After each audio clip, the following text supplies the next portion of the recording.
إن كان همك تسأل شلون رحنا،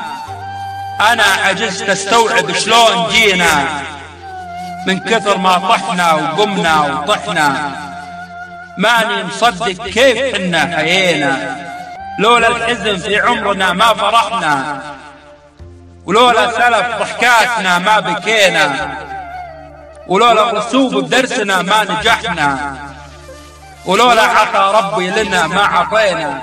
ولولا التعب بأمورنا ما استرحنا، ولولا الأمل بالله نقط انتهينا، ولولا فعول الطيب ما حد مدحنا، ولولا الحياة من العيب ما حد يبينا. ليه الجريح انطاب منا جرحنا، وليه الذي نبكيه يضحك علينا، وليه مزحنا مع بعضهم رزحنا، بل كل مهلي قامت تلوج فينا، من دائم قبضي لزومه فضحنا، من مرة جانا مهو في يدينا، اليا حرق نحن كملعود فحنا، بحل الكلام الطيب اليا حسينا.